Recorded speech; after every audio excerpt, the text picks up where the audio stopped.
Bonjour à tous et bienvenue pour une nouvelle vidéo. Laisse-moi te poser une question. Si tu investis ton argent dans ce premier compte, il te rapporte 8%. En revanche, si tu choisis le deuxième compte, il te rapporte seulement 2%. Lequel des deux choisiras-tu? A priori, tu devrais choisir celui de 8%. Mais si je te dis qu'en réalité, en choisissant le premier, tu perds de l'argent, alors qu'en optant pour celui de 2%, tu en gagnes. Eh bien aujourd'hui, c'est de l'inflation que nous allons parler, aussi connue comme l'impôt des pauvres, comme le reconnaissait François Mitterrand, et grâce à cette vidéo, tu sauras de quoi il s'agit et comment s'en protéger.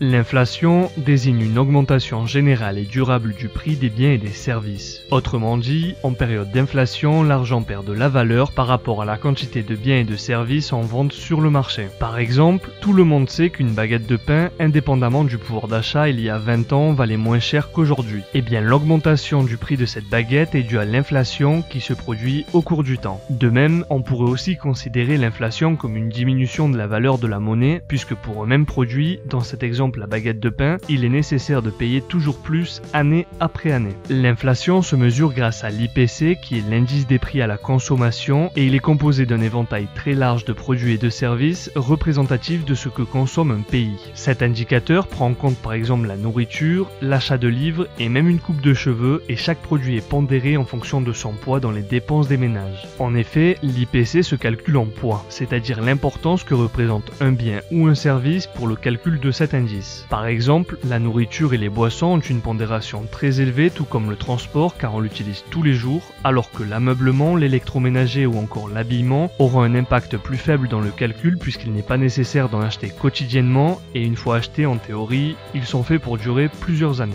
De ce fait, si nous regroupons tous les produits que consomme l'ensemble de la population d'un pays au quotidien, eh bien on peut calculer un pourcentage que l'on va appeler IPC, à ne pas confondre avec le pouvoir d'achat ou le coût de la vie puisqu'il peut très bien y avoir une augmentation du pouvoir d'achat malgré l'inflation. À ce titre, une progression de l'inflation de l'ordre de 2% par an est considérée comme une cible optimale et saine. Mais que se passe-t-il si le prix des biens et des services augmente tout à coup? Eh bien nous serions dans une période d'hyperinflation.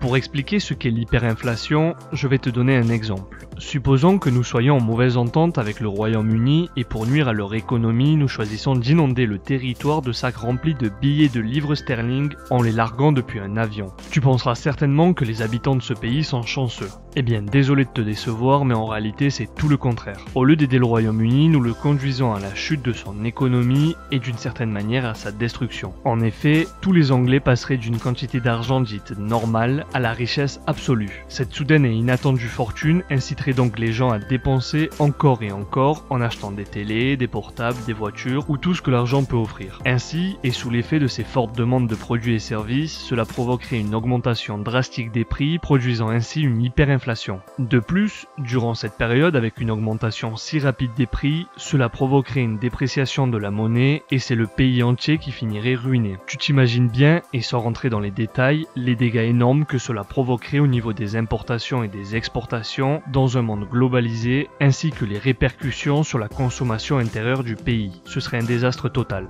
Donc l'hyperinflation, c'est une augmentation très élevée et hors de contrôle. Elle provoque une augmentation rapide des prix tout en dévalorisant la valeur de la monnaie, ce qui engendre par la même occasion une réduction du patrimoine ou encore du pouvoir d'achat. Il y a de nombreux cas d'hyperinflation dans l'histoire, et par exemple ici on peut voir des enfants jouant avec des liasses de billets ou encore jouant avec un cerf-volant de billets. C'est-à-dire que l'argent avait si peu de valeur qu'au final les enfants l'utilisaient comme des jouets. Sur cette photo, tu peux aussi voir une femme vêtue d'une robe avec de vrais billets de banque, pour très probablement finir à la poubelle. Enfin, sur ces dernières photos, tu peux apercevoir un timbre d'une valeur de 50 milliards de marks, ainsi qu'un billet de 5000 milliards de marks. Prix exorbitant hors de ce contexte, mais issu de la période hyperinflationniste qui frappa l'Allemagne en 1923. Il y avait tellement d'argent en circulation à l'époque qu'au final, il ne valait plus rien. Ce phénomène provoqua une économie dévastée par l'hyperinflation et le troc revint naturellement à l'ordre du jour. Ah d'ailleurs, tu te souviens de l'histoire de bombarder l'Angleterre avec des billets que je t'avais raconté au début?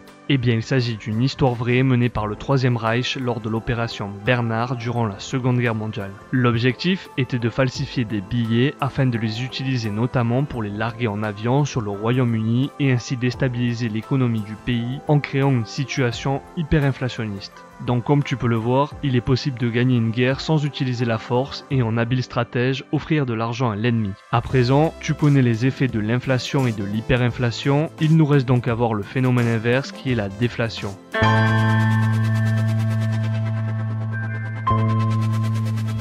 Il est très important que tu comprennes ce qu'est la déflation. Aussi, laisse-moi te poser une question toute simple. Achèterais-tu un produit sachant qu'il sera moins cher dans quelques semaines? Par exemple, tu veux acheter une télé d'une valeur de 600 €, mais dans 15 jours, elle n'en vaudra plus que 500. La réponse évidente est non. Tu vas attendre pour économiser 100 €. Eh bien, c'est la même chose pour la déflation. C'est une baisse générale du prix des biens et des services, et à l'inverse de l'inflation où il y a un surplus de demande, en cas de déflation, la demande est trop faible, d'où la revalorisation de la monnaie et l'augmentation du pouvoir d'achat des ménages. Tu penseras certainement que la déflation est géniale et qu'il n'y a aucun problème à être en période déflationniste, puisque si les biens et services sont moins chers, eh bien tu pourras en acheter plus. Mais en réalité, la déflation, tout comme l'inflation et l'hyperinflation, sont néfastes pour l'économie d'un pays. En effet, dans un tel cas de figure, les entreprises ralentissent leur production, ce qui provoque une baisse de leurs marges due à la chute de la consommation des ménages. De facto, elles sont obligées de licencier, donc le taux de chômage augmente, la consommation diminue encore plus, d'où le risque d'instaurer un cercle vicieux de déflation, aussi connu comme la spirale déflationniste. Il apparaît donc logique, si l'on devait faire un choix entre inflation et déflation, de préférer l'inflation puisque la déflation entraîne une situation très dangereuse pour l'économie.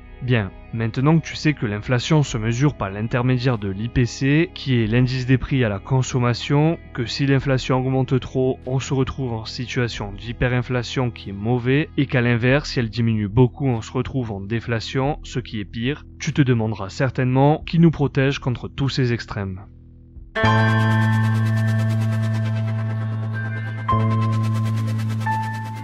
Ce sont les banques centrales de chaque pays qui ont le rôle de nous protéger en régulant les taux d'intérêt, c'est-à-dire le prix de l'argent. Pour faire simple, imaginons que nous soyons dans une période déflationniste, le prix des biens et des services diminue, la banque centrale du pays aura donc pour rôle de baisser les taux d'intérêt afin de faciliter l'endettement et donc la consommation. Lorsque la banque centrale veut que tu t'endettes, elle te propose des cartes de crédit du style renouvelable sans commission ou encore des crédits à la consommation avec de faibles taux d'intérêt. En réalité, ce que fait la banque, c'est te prêter plus facilement de l'argent afin que tu le dépenses de manière à ce que les prix augmentent. Ainsi, la demande étant plus forte, logiquement les prix augmentent aussi et une période d'inflation s'installe. Désormais, la banque centrale, pour maintenir un taux d'inflation sain, augmente à nouveau les taux d'intérêt et les personnes endettées remboursent leurs emprunts, l'argent retourne à la banque et donc la masse monétaire en circulation est plus faible et ainsi de suite. Autrement dit, le rôle des banques centrales est de jouer avec les taux d'intérêt et la masse monétaire en circulation afin de réguler et maintenir une inflation de l'ordre de plus ou moins 2%. Donc certes, les banques centrales nous protègent contre l'inflation, toutefois, il arrive parfois que l'inflation augmente malgré elle. En effet, imaginons qu'il y ait une guerre et le prix du baril de pétrole augmente à 250 $, cela engendrerait une sévère inflation. Autre exemple parlant, une mauvaise récolte de blé provoquerait une augmentation du prix du panier de consommation puisque moins de blé pour faire de la farine, du pain ou encore des pâtes. Donc comme vu précédemment, l'inflation se mesure grâce à l'IPC, mais il existe aussi un autre indicateur qui est l'IPC sous-jacent. Cet indice exclut les prix soumis à l'intervention de l'État comme l'électricité, le gaz, le tabac ou encore les produits à prix volatiles tels que les produits pétroliers, les produits laitiers ou encore les produits frais qui subissent des mouvements très variables dus notamment à des facteurs climatiques ou à des tensions sur les marchés mondiaux. Généralement, il est préférable de prendre en considération l'IPC normal car tout le monde utilise l'essence, l'électricité ou consomme des produits frais. Enfin, étant donné que nous faisons partie de la zone euro, il existe un troisième indice des prix à la consommation qui est l'IPC harmonisé. C'est un indice qui englobe l'ensemble des pays de la zone euro et c'est donc la Banque Centrale Européenne, aussi connue comme la BCE, qui veille à la stabilité des prix et qui dirige donc la politique monétaire de la zone.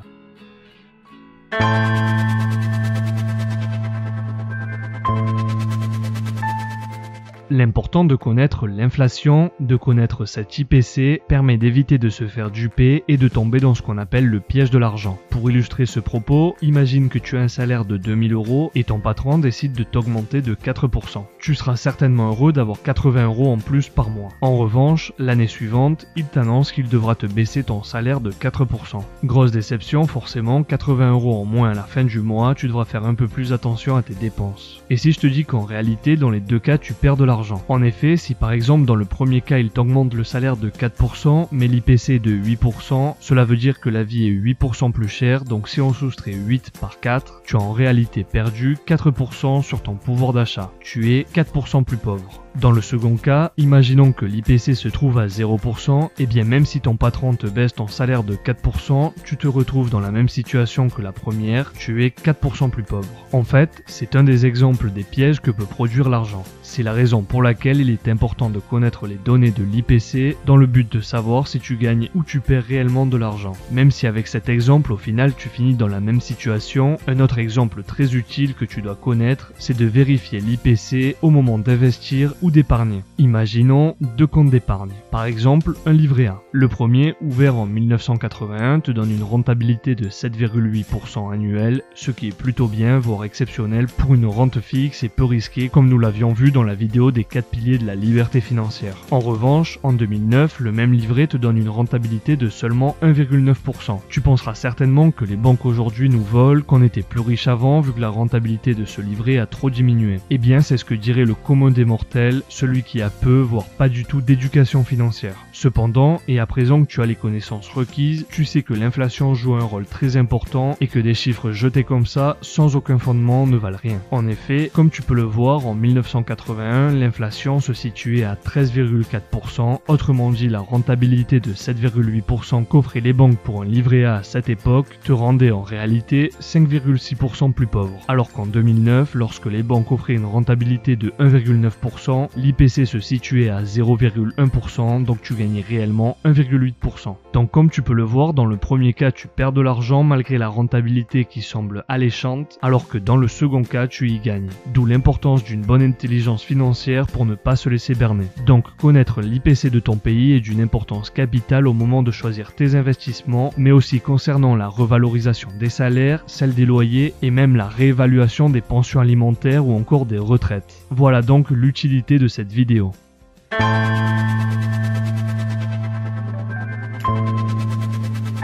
Premièrement, comme nous l'avons déjà vu, laisser l'argent dormir dans un compte bancaire ne sert à rien. Par exemple, en 2017, l'inflation était de l'ordre d'1% et le rendement d'un livret A était de l'ordre de 0,75%. D'ailleurs, ce taux n'est pas prêt d'augmenter, d'autant plus qu'un arrêté pris par le ministre des Finances a prévu de le geler jusqu'au 31 janvier 2020. Donc un premier bon conseil, si tu as de l'argent en banque, ne le laisse pas dormir, investis-le. Le deuxième conseil que je peux te donner est de faire l'acquisition d'actifs quels qu'ils soient. Comme nous l'avons déjà vu, un actif te permettra de protéger ton argent et ainsi de diversifier tes sources de revenus. Le troisième conseil, en cas d'hyperinflation, est d'investir dans l'or, l'argent ou encore les métaux précieux, étant donné que les billets de banque n'ont plus aucune valeur. Ainsi, tu pourras utiliser ces métaux précieux comme alternative de paiement à la monnaie locale. Une autre possibilité se trouve dans l'achat d'objets d'antiquité, d'art ou de collection afin d'en tirer une plus-value et de bénéficier par la même occasion d'une défiscalisation comme le dispose l'article 885I